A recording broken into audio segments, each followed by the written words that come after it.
الحمد للہ رب العالمین والصلاة والسلام علی رسولہ الکریم اما بعد فاعوذ باللہ من الشیطان الرجیم بسم اللہ الرحمن الرحیم سورۃ البقرہ آیت نمبر 197 الحج حج اشہر معلومات، حج کے مہینے معلوم ہیں، جانے پہچانے ہیں۔ فمن فرضا، پس جو عزم کرے، فیہن الحج، ان مہینوں میں حج کا، جو ارادہ کرے، جو عزم کرے ان مہینوں میں حج کا، تو اس کے لیے کیا لازم ہے؟ فلا رفث، تو اس کے لیے جائز نہیں ہے شہوت کی باتیں، ولا فسوق، نہ کوئی گناہ، ولا جدالہ، اور نہ لڑائی جھگڑا، فی الحج، حج میں۔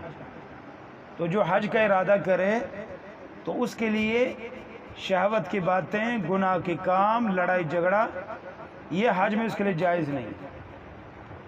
وما تفعلوا من خیر، جو بھی تم کرو گے بھلائی سے، یعلمہ اللہ، جان لے گا اسے اللہ۔ جو بھی تم نیکی کا کام کرو گے اللہ سبحانہ و تعالی اسے جان لے گا۔ وتزودوا، اور تم زاد راہ ساتھ لیا کرو، سفر خرچ لو، گھر سے نکلتے وقت، مطلب یہ ہے کہ گھر سے نکلتے وقت زاد راہ بھی لیا کرو۔ ایک مطلب یہ بھی ہے کہ کچھ لوگ گھر والوں کو خرچے بھی نہیں دیتے، ایسے ہی نکل جایا کرتے تھے، اور زاد راہ بھی نہیں لیتے تھے، دوسروں پر بوجھ بنتے تھے۔ تو اسباب کو استعمال کرو، زاد راہ بھی لو، پچھلوں کو بھی دو۔ فَإِنَّ خَيْرَ الزَّادِ التَّقْوَىٰ، بہترین زاد راہ، اصل جو زاد راہ ہے، سامان ہے، وہ تقویٰ ہے، یعنی تقویٰ ساتھ ہے تو ظاہر ہے نہ شہوت کی باتیں ہیں، نہ گناہ کے کام ہیں، نہ لڑائی جھگڑا، ہر چیز سے بندہ بچے رہے گا کیونکہ تقویٰ اس کے پاس ہے۔ باقی گناہ کی کام تو بہت دور کی بات ہے۔ واتقونی، ڈرو تم سب مجھ سے، یا اولی الالباب، اے عقل والو۔ تو حج کے مہینے معلوم ہیں، اس لیے کہ حج ملت ابراہیمی میں اور ابراہیم علیہ السلام کی ذریت میں ہمیشہ سے رہا ہے، اور وہ زکوٰۃ، ذی الحج، ان کے 10 دن ہیں، یعنی ماہ شوال اور زکوٰۃ اور ذی الحج کے 10 دن۔ حج کا احرام انہی دنوں میں باندھنا صحیح ہے، اور جو کوئی ان مہینوں میں حج کی نیت کرے تو اس پر احرام کی تعظیم واجب ہے، اور اس احرام کی تعظیم کا تقاضا یہ ہے کہ جو محرم ہے وہ جماع اور اس کے مقدمات، اس کے مقدمات کا مطلب یہ ہے شہوت کی باتیں، تمام قسم کی گناہ، جنگ و جدال، ان تمام چیزوں سے پرہیز کرے۔ تو یہ اس احرام کا تقاضا ہے۔ تو الحج اشہر معلومات، حج کے چند مقررہ مہینے، قرآن مجید میں ان مہینوں کا ذکر نہیں ہے کہ وہ کون سے مہینے حج کے، البتہ صحابہ کرام کے توسط سے ان ناموں کی وضاحت ہمیں ملتی ہے۔ سیدنا عبداللہ بن عباس رضی اللہ تعالیٰ عنہ فرماتے ہیں کہ حج کے مہینے جن کا ذکر اللہ نے کیا ہے وہ شوال، ذیقعد اور ذی الحجہ ہیں۔ سیدنا عبداللہ بن عمر رضی اللہ تعالیٰ عنہ فرماتے ہیں کہ حج کے چند مقررہ مہینے ہیں، وہ کون سے مہینے؟ شوال، ذیقعد اور ذی الحجہ کے 10 دن، اور حرمت والے مہینے جو ہیں وہ الگ ہیں، وہ 4 مہینے۔ تو یہ جو مہینے جس کی ہم بات کر رہے ہیں، شوال، ذیقعد، ذی الحج، یہ حج کے مہینے ہیں۔ تو سیدنا عروہ بن مضرب بن اوس بن حارثہ رضی اللہ تعالیٰ بیان فرماتے ہیں کہ رسول اللہ صلی اللہ علیہ وسلم نے فرمایا، جس نے ہماری اس نماز یعنی نماز فجر کو مزدلفہ کے میدان میں پا لیا، ہمارے ساتھ مزدلفہ میں وقوف کیا، یہاں تک کہ پھر ہمارے ساتھ جمرہ عقبہ روانہ ہوا، اور اس سے پہلے 2 رات کو یا دن کو عرفات میں وقوف کر چکا تو اس کا حج پورا ہو گیا، وہ قربانی ذبح کر لے۔ یعنی گویا کہ نبی علیہ الصلوۃ والسلام نے اس حدیث کے اندر حج کے جو بنیادی ارکان ہیں ان کی وضاحت فرمائی ہے کہ یہ وقوف ہو گیا اور مزدلفہ کا جو ہے نا وہ رکنا ہو گیا، تو یہ حج کے ارکان ہیں جو لازمی ہیں۔ تو یہ چیزیں جس نے پا لی تو نبی علیہ السلام نے فرمایا اس کا حج ہو گیا ہے، اس کو چاہیے کہ وہ قربانی کر لے۔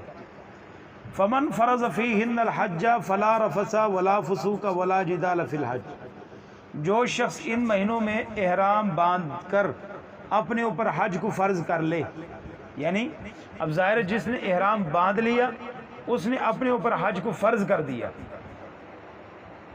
اگر وہ اب مکمل نہیں کرتا اور احرام پہلے کھول دیتا ہے تو پیچھے آپ نے پڑھا ہے کہ اس کو جو ہے نا وہ فدیہ دینے پڑے گا، ففدیۃ من صیام او صدقۃ او نسک۔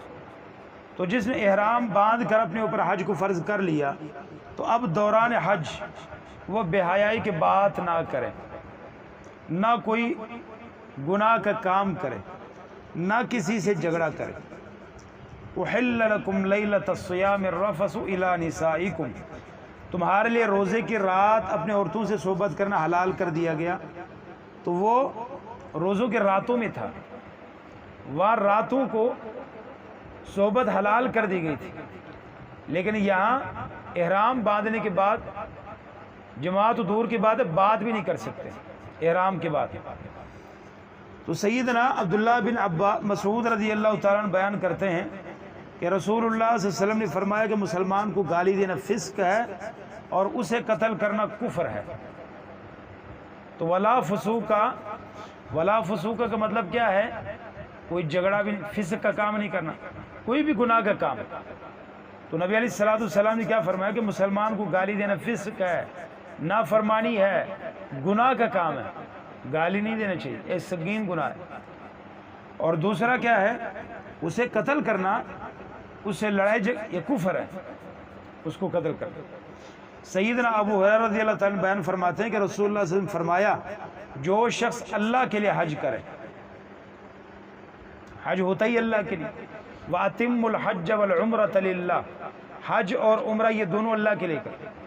تو اللہ کے لیے اس لیے کہا گیا ہے کیونکہ زمانہ جاہلیت میں بتوں کے تقرب کے لیے بھی کچھ اعمال کیے جاتے تھے، تو اس لیے اللہ نے خاص کر دیا کہ اللہ کے لیے کرو، وہ چاہے حج ہو وہ چاہے عمرہ ہو۔ تو یہاں بھی نبی علیہ السلام نے فرمایا جو شخص اللہ کے لیے حج کرے تو اس کو کیا کرنا چاہیے؟ تو فرمایا پھر نہ عورتوں سے جنسی باتیں کرے، نہ کوئی گناہ کا کام کرے۔ یعنی جو شخص یہ کام کرتا ہے، اللہ کے لیے حج کرتا ہے اور حج کرتے ہوئے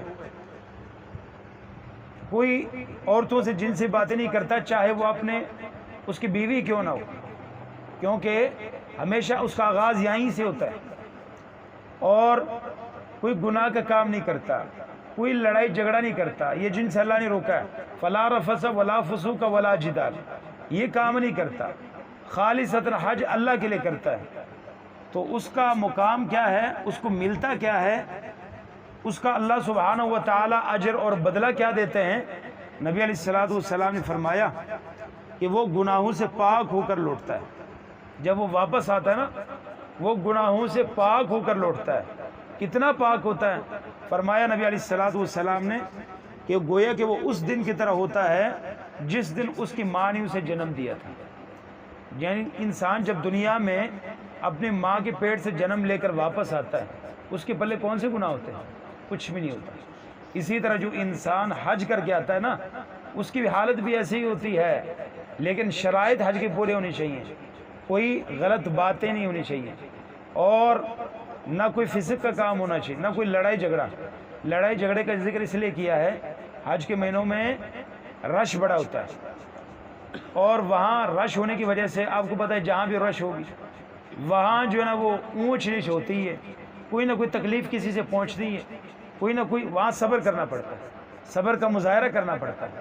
اس لیے فرمایا کہ ولا جدال، وہاں لڑائی جھگڑے نہیں، وہاں آپ کو صبر کرنا پڑے گا۔ اسی لیے نبی علیہ الصلوۃ والسلام نے حج کو عورتوں کا جہاد کہا گیا. اس کے اندر بھی بڑی تکلیفیں برداشت کرنی پڑتی، اور یہ مجموعہ ہے. یہاں مال بھی خرچ کرنا پڑتا ہے، یہاں جان بھی کپانی پڑتی ہے، یہاں جو ہے تکلیفیں بھی برداشت کرنی پڑتی. تو یہ بھی وَلِلَّهِ عَلَى النَّاسِ حِجُّ الْبَيْتِ مَنِ اسْتَطَاعَ إِلَيْهِ سَبِيلًا. تو جس کو بھی اللہ نے توفیق دی ہے اس کو لازمی کرنا چاہیے. یہ بہت بڑا اللہ سبحانہ و تعالیٰ کی عبادت میں سے ایک عبادت ہے. تو اس کی فضائل میں سے کیا ہے کہ انسان ایسے ہو جاتا ہے جیسے آج ہی اپنی ماں کے پیٹ سے اسے جنم لیے. ابھی مزید اس کی فضیلتیں ابھی آگے آ رہی ہیں. تو اسی لیے سیدنا ابو ہریرہ رضی اللہ تعالیٰ بیان فرماتے ہیں کہ رسول اللہ صلی اللہ علیہ وسلم سے پوچھا گیا کون سا عمل سب سے بہتر ہے؟ تو رسول اللہ صلی اللہ علیہ وسلم فرمایا کہ اللہ اس کے رسول پر ایمان لانا. پوچھا گیا اس کے بعد کون سا عمل افضل ہے؟ فرمایا اللہ کے راستے میں جہاد کرنا. دوسرا فرمایا تیسرا کون سا افضل عمل ہے اس کے بعد؟ فرمایا حج مبرور، جس میں کوئی گناہ نہ کیا جائے، جس میں کوئی گناہ نہ کیا جائے اور اللہ سبحانہ و تعالیٰ کے ہاں وہ قبول ہو، مقبول ہو.